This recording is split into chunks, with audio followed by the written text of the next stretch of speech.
जब भी कोई व्यक्ति गौतम बुद्ध के संघ में शामिल होता था तो बुद्ध उसे सबसे पहले शांत रहने के लिए कहते थे। ध्यान की अवस्था में जाने से पहले उस भिक्षु को शांत रहना सिखाया जाता था। आज के दौर में हर तरफ सौरी शोर है। इसकी वजह से दिमाग में तनाव पैदा होना लाजमी है।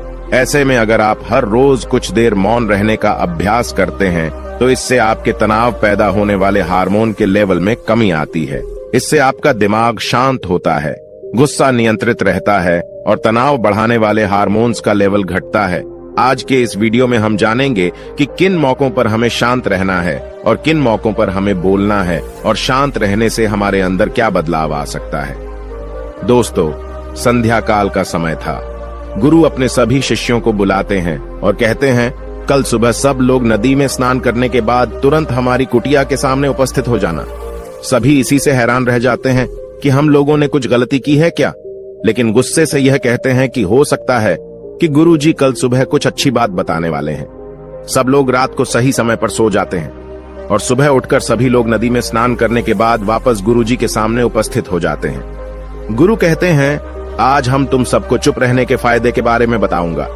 गुरु कहते हैं, 10 मौके जहां पर चुप रहने से होता है लाभ और बोलने से नुकसान। गुरु कहते हैं, अगर आप इन 10 मौकों पर शांत हो गए यानी मौन हो गए तो आप जो चाहेंगे वही मिल जाएगा। आपकी जिंदगी में चमत्कारिक बदलाव शुरू हो जाएंगे। जरूरत से ज्यादा बोलना या चुप रहना दोनों ही अच्छी बात नहीं है। जैसे जरूरत से ज्यादा बारिश हो जाना या फिर धूप दोनों ही दिक्कत देती है, उसी तरह अनावश्यक बोलने से भी काफी नुकसान होता है। गुरु कहते हैं कि पहला ऐसा मौका जहां पर व्यक्ति को चुप रहना चाहिए, बिना तथ्य के ना बोले। गुरु ने कहा, अगर आपके पास कोई तथ्य नहीं है तो वहां चुप रहने में ही भलाई है। चुप बैठने से दिमाग में नई कोशिकाओं का निर्माण होता है और इससे ज्ञान की वृद्धि होती है। बोलने में भलाई वही है जहां आपको किसी चीज के बारे में पूरा ज्ञान हो।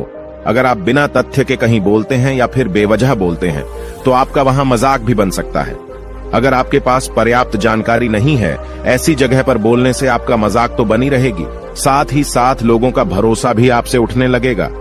इसलिए ऐसी जगह पर शांत रहो जहां तुम्हें पता ना हो कि क्या बोलना है क्या नहीं। कई बार कुछ लोग ऐसे होते हैं जो हर जगह अपनी उपस्थिति बताने लगते हैं। उन्हें पता नहीं होता है कि हमें क्या बोलना है, लेकिन फिर भी बोलते जाते हैं और फिर बाद में दूसरे लोग उनके जाने के बाद उनका मजाक उड़ाते हैं। जब तक आपको उस तथ्य के बारे में अच्छा ज्ञान नहीं है, उसके बारे में पता नहीं है, तो वहां चुप रहना ही ज्यादा समझदारी है।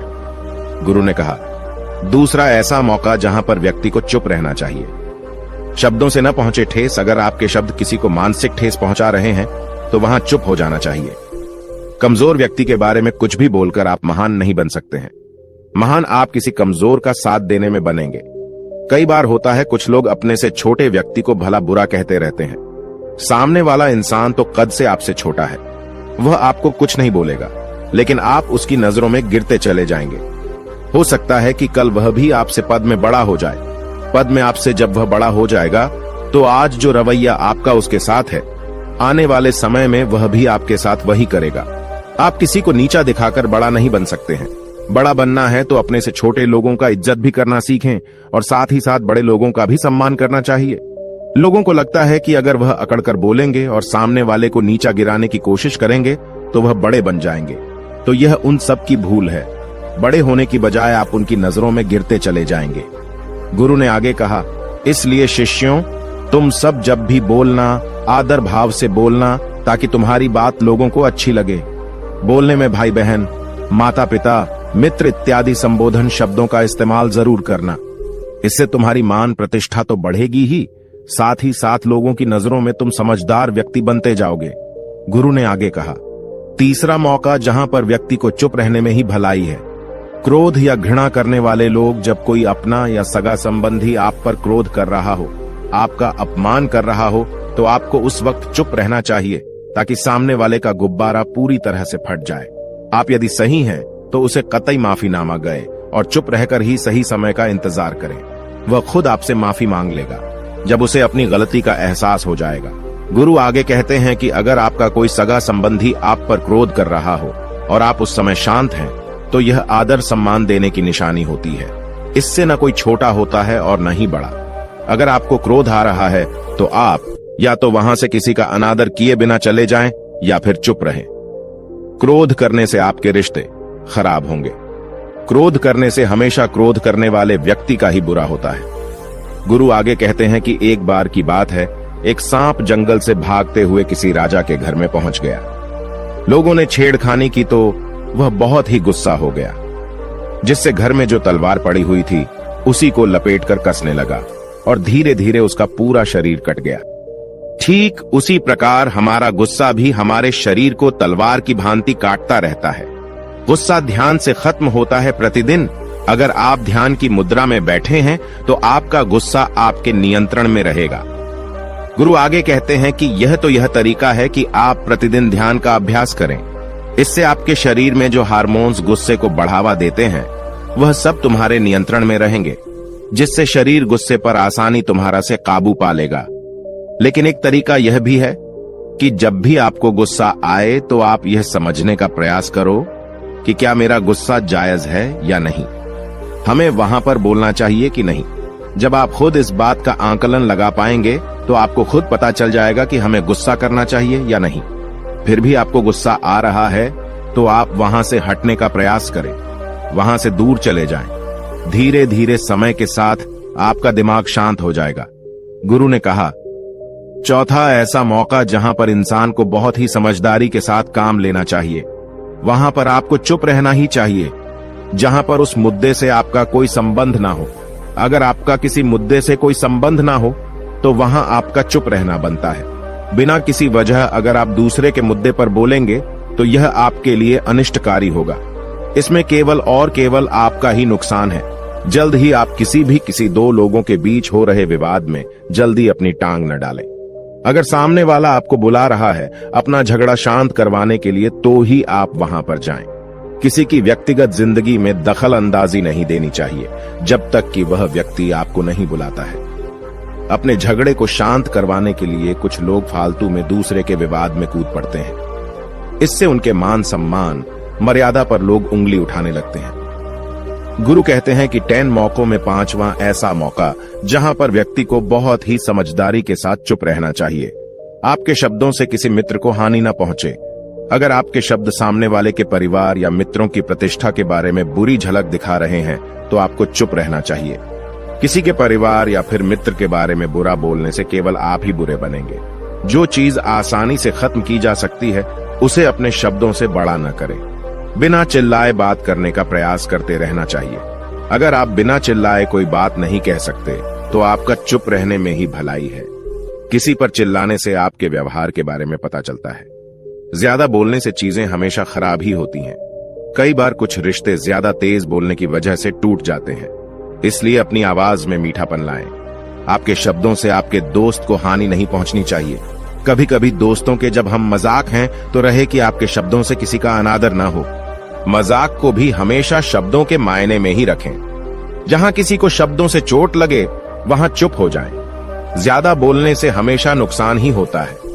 किसी और की प्रतिष्ठा को अपने शब्दों के माध्यम से उसे हानि नहीं पहुंचानी चाहिए। यदि आपके शब्दों से किसी और की प्रतिष्ठा को ठेस पहुंच रही है तो वहां आपको चुप हो जाना चाहिए। जब कोई व्यक्ति आपके सामने नहीं है तो आप उस व्यक्ति के बारे में बुरे शब्द किसी तीसरे व्यक्ति के सामने न बोलें। गुरु कहते हैं, छठा मौका जहां पर व्यक्ति को चुप रहना चाहिए, जब कोई कर रहा हो किसी की बुराई। जब कोई आदमी आपके सामने किसी तीसरे आदमी की बुराई कर रहा हो तब तुम्हें चुप रहकर बस सुनना चाहिए। अपनी राय व्यक्त नहीं करना चाहिए, क्योंकि जो आज आपके सामने किसी तीसरे की बुराई कर रहा है वह कल किसी और के सामने आपकी बुराई भी कर सकता है। यदि आपने कुछ कहा है तो नीति शास्त्र के अनुसार जो अपने मुंह को बंद रखता है और बुद्धि से काम करता है वही इंसान समझदार होता है। बिना जरूरत के बोलना, किसी के बारे में किसी के बीच में बोलना यह गलत बात है। कभी कभी हमारे लिए बुद्धिमानी इसी में होती है कि हमें अपना मुंह ऐसी जगह पर नहीं खोलना चाहिए। गुरु आगे कहते हैं कि 10 मौकों में 7वां ऐसा मौका जहां पर व्यक्ति को चुप रहना चाहिए, जब कोई नहीं समझे आपकी भावना।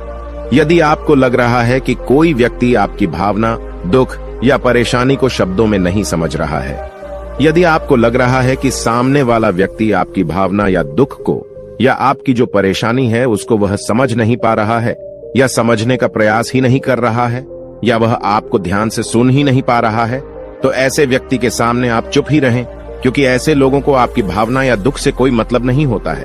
ऐसे लोगों को अपना राज बताकर आप पछताएंगे ही बाद में। इसलिए हर किसी को अपने मन की बात नहीं बतानी चाहिए। अगर आपको लग रहा है कि सामने वाला आपकी बात को नहीं समझ पा रहा है, आपकी भावनाओं को नहीं समझ पा रहा है, तो वहां पर आपको नहीं बोलना चाहिए, क्योंकि आज में आपका मजाक ही बन जाएगा जब आपको लगने लगे कि सामने वाला आपकी भावनाओं को ठीक तरीके से समझ रहा है। आप जो कह रहे हैं वह ठीक से सुन रहा है, तभी आप उसे अपनी बात कहें। गुरु कहते हैं कि 8वां मौका जहां पर आपको चुप रहना चाहिए, जब कोई इंसान अपना दुख व्यक्त करे। यदि कोई इंसान अपने दुख या परेशानी को आपको बता रहा है, तो इसका मतलब यह है कि वह आपको अपना समझ रहा है।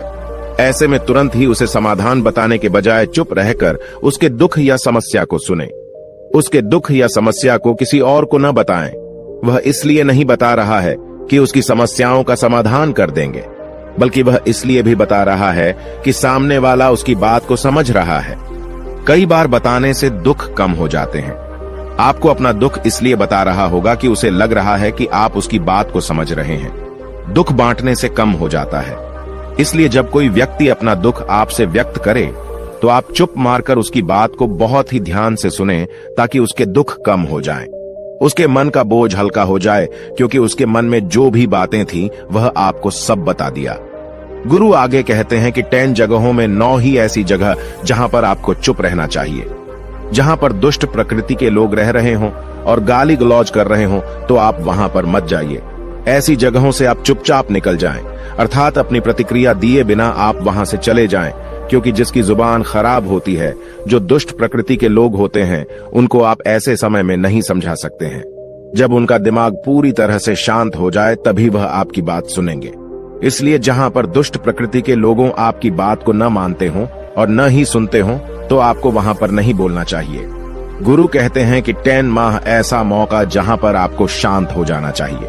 अपनी सफलता का राज हर किसी को न बताएं। कई बार होता है कि कुछ लोग जो सफलता को बहुत ही जल्दी अर्जित कर लेते हैं, वे हर जगह अपनी सफलता का ढिंढोरा पीटने लगते हैं। ऐसे में क्या होता है कि कई लोग आपकी सफलता से खुश नहीं होते हैं। अगर आप अपनी सफलता का जबरदस्ती लोगों में ढिंढोरा पिटवा रहे हैं, तो लोगों की नकारात्मक ऊर्जा आपको प्रभावित कर सकती है। जब आप सफल होंगे, तो सबको पता चल जाएगा कि आप सफल हो गए हैं। ढिंढोरा पीटने से नुकसान आपका ही होगा। इतना कहकर गुरु ने कहा, शिष्यों, आज के लिए बस इतना ही। अगर तुम सब मेरी इन 10 बातों को अपने जीवन में अपना लेते हो, तो तुम सब काफी हद तक परेशानियों से बचे रहोगे। यहाँ से जाने के बाद मेरी यह बातें आपके जीवन किसी वरदान से कम साबित नहीं होंगी। दोस्तों, मुझे उम्मीद है इस वीडियो से आपको बहुत कुछ सीखने को मिला होगा। अगर आप नए हो तो हमसे जुड़ने के लिए इस चैनल को सब्सक्राइब करना मत भूलिएगा।